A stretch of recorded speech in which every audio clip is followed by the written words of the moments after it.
Hai guys, ketemu lagi kita di sini. Sebuah program yang akan memberikan informasi-informasi menarik dan atraktif seputar ilmu pengetahuan, seni budaya, hiburan dan olahraga yang dikemas dengan sedemikian rupa dalam STEMA Fact.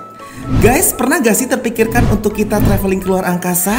Bukan sebagai astronot yang naik roket itu loh. Tapi mungkin kita punya properti di Mars, atau akan menghadiri pesta ulang tahun bestie kita yang kebetulan tinggal di bulan. Mungkin kayak itu semua? Sepertinya mungkin ya guys. Karena Jepang akan bersiap membangun armada kereta peluru dari bumi ke Mars. Kemudian Rusia juga akan membangun lift keluar angkasa. Dan masih banyak lagi hal-hal aneh yang direncanakan manusia untuk menaklukkan luar angkasa. Nah, sebelum masuk ke video, jangan lupa untuk subscribe, like, share, dan komen video-video di STEMA TV ya guys. Pada episode ketiga STEMA Fact kali ini, kita akan membahas ide-ide aneh yang rencananya akan dibangun manusia untuk menaklukkan ruang angkasa. Wah, penasaran kan? Gak sabar deh untuk bertamasya meninggalkan bumi. Yuk, kencangkan sabuk pengamanmu, kita jelajahi isi dunia bersama STEMA Fact. Yang pertama adalah lift ruang angkasa atau space elevator. Selama ini manusia pergi ke ruang angkasa dengan bantuan roket.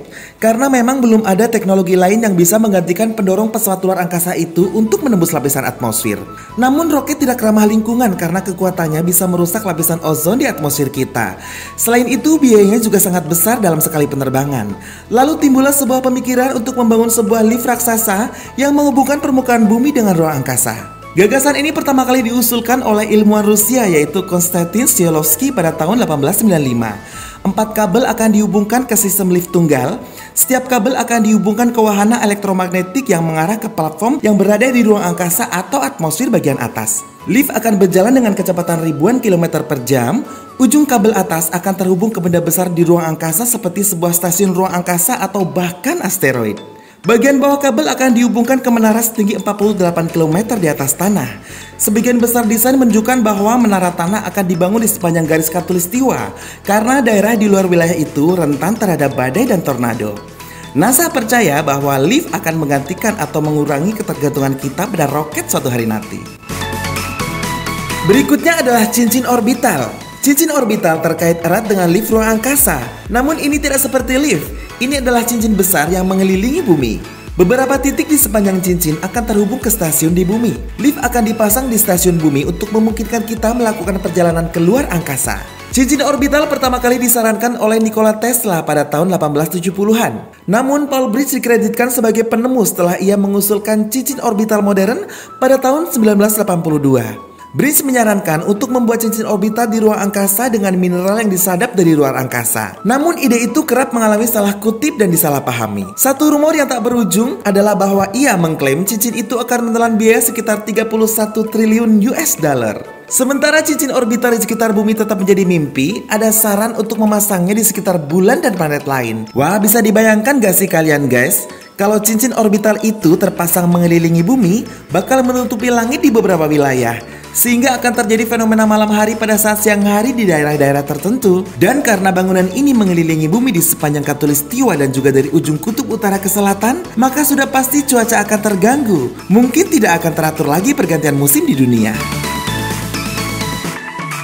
Ide aneh manusia untuk menaklukkan ruang angkasa berikutnya adalah skyhook. Ya, ini disebut skyhook karena bentuknya menyerupai kait pancing yang akan bergelantungan di langit. Kait pancing atau skyhook ini adalah sebuah terowongan berbentuk bengkok di mana salah satu ujungnya akan bergelantungan di udara di atas permukaan bumi, sedangkan ujung satunya lagi ada di lapisan luar atmosfer bumi. Fungsi dari terowongan berbentuk kait raksasa ini adalah mengantarkan pesawat ruang angkasa dengan mudah. Jadi pesawat akan menggunakan roket berkapasitas kecil untuk meluncur ke moncong terowongan, selanjutnya dia akan terbawa langsung keluar angkasa dan keluar melalui corong yang lain di luar bumi. Gak kebayang ya guys, bagaimana terowongan itu bergelantungan di langit, yang pasti akan bergerak-gerak dan terombang-ambing jika ada badai. Dan tentu saja nasib penerbangan komersial akan sangat terganggu. Aduh, kita lihat aja nanti ya guys, 100 tahun lagi. Di posisi selanjutnya ya guys, salah satu ide gila manusia dalam mengeksplorasi luar angkasa adalah kereta peluru. Ya, kereta guys, sama seperti yang kita gunakan di stasiun Gambir. Tapi ini untuk keperluan latar planet ya, bukan mau pergi ke Yogyakarta atau Surabaya. Jepang sebagai pelopor kereta peluru dan pemilik kereta rel super cepat dengan teknologi termaju di dunia, berencana untuk menciptakan kereta luar angkasa yang akan menghubungkan bumi, bulan, dan planet Mars. Dalam proyek ini, Jepang bukan hanya menciptakan kereta peluru ruang angkasa yang akan dinamakan Hexatrack, Tapi untuk mendampingi mega project ini, Jepang juga akan menciptakan koloni atau tempat kehidupan lain di luar bumi, khususnya di jalur perlintasan Hexatrack tersebut. Koloni tersebut berbentuk seperti corong trompet yang dinamakan The Glass, di mana di dalamnya terdapat area hijau atau berisi hutan dan pepohonan, kemudian perairan lengkap dengan transportasi maritim, serta tempat tinggal berupa apartemen dan sejenisnya. Tidak lupa akan ada alat transportasi untuk menunjang kehidupan di sana. Untuk urusan gravitasi kamu tidak perlu takut, karena The Glass ini akan dibuatkan gravitasi buatan yang rasanya sama seperti gravitasi bumi. Koloni buatan The Glass ini akan ada di bulan dan juga di planet Mars. Oleh karena itu, untuk menunjang sarana transportasi antar planet guna menghubungkan bumi, bulan, dan planet Mars, maka Hexatrack atau kereta peluru super cepat luar angkasa ini diciptakan. Kereta peluru ini memiliki pendorong roket super canggih di belakang sebagai pendorong dan di depan sebagai remnya. Kereta ini akan melaju ribuan kilometer per jam melintasi ruang hampanan gelap dengan rute bumi, bulan, kemudian ke planet Mars. Untuk stasiun pemberhentiannya akan dimulai dari bumi, kemudian bulan, dan untuk tujuan terakhirnya adalah ke planet Mars. Hexatrack kereta luar angkasa ini hanya akan sampai di satelit alami planet merah tersebut, yaitu Phobos. Nah, jika kamu ingin menghadiri pesta pernikahan bestie kamu yang kebetulan digelar di sebuah hotel di planet Mars, maka turunlah kamu di stasiun Phobos. Dan mungkin nanti bisa pesan ojek online juga dari stasiun Phobos menuju lokasi pernikahan bestie kamu itu ya guys.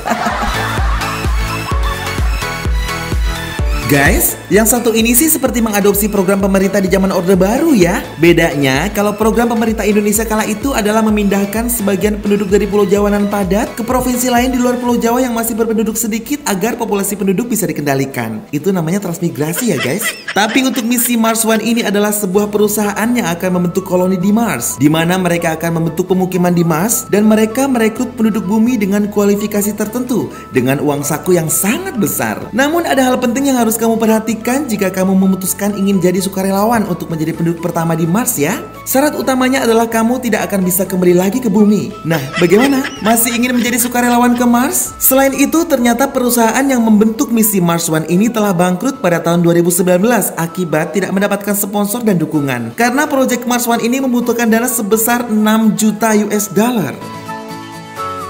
Nah guys, apabila dari semua opsi yang aneh di atas tidak juga kamu sukai karena biaya yang sangat besar, tenang, kamu masih bisa loh menyentuh luar angkasa walau hanya sekedar foto.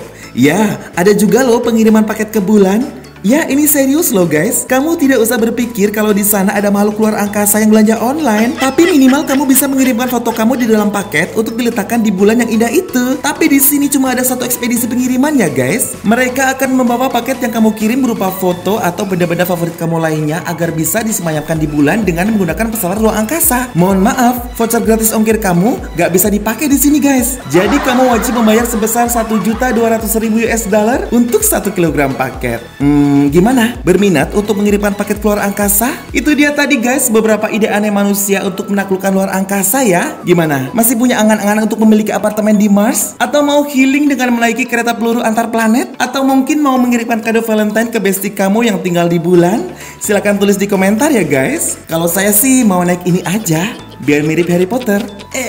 Maaf, bukan itu maksud saya. Oke guys, siap-siap kita kembali ke bumi ya. Dan itulah tadi Stema Fact episode ketiga kali ini. Jangan lupa untuk subscribe, like, share, dan komen video-video Stema TV ya. Terus di follow juga semua sosial media dari Stella Maris. Sampai jumpa di Stema Fact episode berikutnya. Mari jelajahi isi dunia bersama Stema Fact.